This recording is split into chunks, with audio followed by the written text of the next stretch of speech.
Salve, salve, nação rubro-negra, aqui Marquinhos Assunção, chegando agora com esse vídeo que nós vamos fazer toda vez que terminar uma rodada do Campeonato Brasileiro. Nós vamos fazer uma análise jogo a jogo do que aconteceu nessa rodada de importante, né? Uma coisa que chamou a atenção nessa rodada de número 2 do Campeonato Brasileiro foi que os 5 times que venceram na primeira rodada não conseguiram repetir o resultado, ou seja, nem Fortaleza, nem Vasco, nem Grêmio, nem Cruzeiro e nem Juventude, que venceram na primeira rodada, conseguiram novamente uma segunda vitória. Portanto, todos os times que estão na tabela de classificação têm no máximo uma vitória conseguida nas 2 primeiras rodadas. Vamos agora, jogo a jogo, avaliar a rodada da segunda rodada do Campeonato Brasileiro.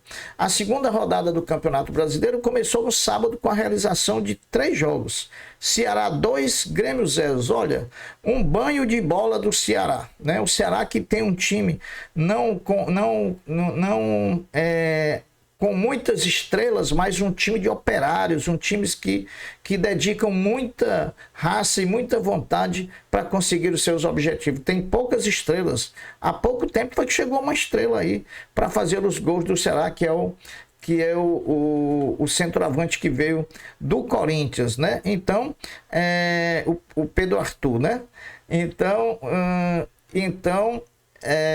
Ceará 2, Grêmio 0. O Grêmio não viu a cor da bola. O Ceará foi o Pedro Raul que diga, não é Pedro Arthur, é Pedro Raul. O Grêmio não viu a cor da bola. O Ceará foi amplamente superior ao Grêmio e mereceu ganhar a partida. O Grêmio, que vinha de uma vitória não muito contundente em cima do Atlético Mineiro, né? Mas que sucumbiu ao enfrentar o Ceará no Castelão. O Ceará foi muito superior, portanto mereceu a vitória. Corinthians 3, Vasco da Gama 0 ainda no sábado, e aí não se entendeu. O Vasco, com a intenção de poupar jogadores para a competição Copa Sul-Americana, entrou sem 8 titulares. Eu não sei o que está passando na cabeça do Vasco. Eu acho que ele está cavando uma sepultura para outro rebaixamento. E aí, se com os titulares já seria difícil enfrentar o Corinthians, com as reservas o Vasco escapou de levar uma goleada histórica, porque o placar de 3-0 não reflete o que foi a partida.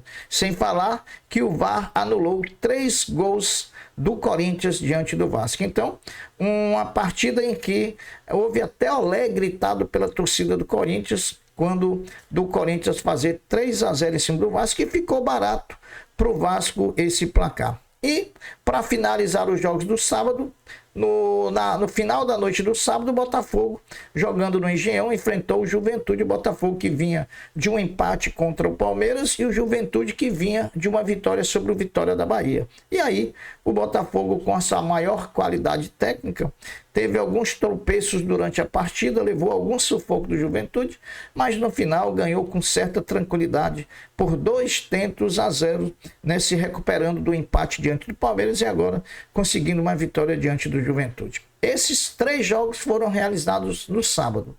No domingo, foram realizados os últimos 7 jogos para finalizar a rodada. Atlético Mineiro 0, São Paulo 0, um jogo muito disputado, mas que, a meu ver, quem teve as melhores chances foi o São Paulo, né? Mesmo o Atlético empurrado por sua torcida, mesmo o Atlético jogando dentro do Mineirão, o placar mais justo seria o São Paulo ter vencido. Não necessariamente, até quando o São Paulo teve um jogador expulso, e aí o Atlético foi realmente para cima e pôde criar mais chances, oportunidades de gol. Mas o Atlético, que já tinha perdido para o Grêmio, apenas empatou dentro de casa, ficando na tabela de classificação com 1 pontinho apenas. O São Paulo, que também não tinha vencido na primeira rodada, empatou contra o Sport Recife jogando no Morumbi, novamente empatou agora contra o Atlético no Mineirão. O importante dizer é que o São Paulo nem fez gol contra o Sport e nem tomou, e nem fez gol e nem tomou contra o Atlético Mineiro também. No outro jogo de ontem, Fluminense 2, Bragantino 1, estreia do Renato Gaúcho no Fluminense, né? O Fluminense queria a todo custo essa vitória para espantar uma neocrise com a chegada do Renato Gaúcho. Olha, e foi na Bacia das Almas que o Fluminense ganhou. O Fluminense fez 1-0 no primeiro tempo e o Bragantino conseguiu empatar aos 38 minutos do segundo tempo. E pasme, meus amigos, o volante Martinelli fez o gol da vitória do Fluminense após rebatida do goleiro, aos 47 minutos do segundo tempo, no apagar das luzes. Mais uma vitória importante do Fluminense. Vitória 1, Flamengo 2. Vitória que vinha de um resultado adverso contra o Juventude em Caxias do Sul. E o Flamengo que vinha de um empate amargo contra o Internacional no Maracanã. Partida que o Flamengo merecia ter ganho. E aí a gente tinha que jogar para conquistar esses 3 pontos para não ficar também muito distante da parte de cima da tabela. E aí o Flamengo, apesar de um volume muito bom de jogo no primeiro tempo, não soube traduzir esse grande volume de jogo em gols, né? E aí passou o sufoco. Abriu o placar para 1-0 no segundo tempo, levou o empate no chute despretensioso do Elton Rato, que bateu nas costas do Jesse e caiu dentro do gol.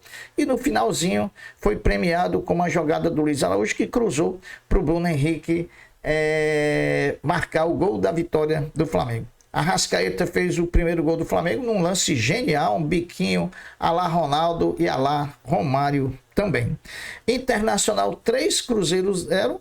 O Internacional confirmando a boa performance, o bom jogo que tem feito sob o comando de Roger Machado, né? E o Cruzeiro, um time que não se afirma, né? Mesmo com a quantidade de reforços grandes que obteve no início da temporada. Porém, há de se ressaltar que o Cruzeiro foi prejudicado no primeiro tempo por uma expulsão em que o jogador nem cometeu a falta, né? A arbitragem foi um tema polêmico nesse final de semana do Campeonato Brasileiro, mas por fim, jogando com 1 a menos, o Cruzeiro não pôde fazer muita coisa e o Internacional passeou, ganhando de 3-0 e assumindo momentaneamente a liderança do campeonato, né? Juntamente com outros 7 clubes com 4 pontos conquistados. Mirassol 1, Fortaleza 1. O Fortaleza abriu o placar no primeiro tempo e sustentou esse placar de vantagem de 1-0 sobre o Mirassol até bem perto do finalzinho da partida, quando o Mirassol empatou. Até então, o Fortaleza era o único time que tinha vencido na primeira rodada, que estava confirmando outra vitória, fazendo 6 pontos e assumindo isoladamente a liderança do campeonato. Porém, esse golzinho do Mirassol no finalzinho do jogo foi um banho de água fria na torcida tricolor de Fortaleza, né?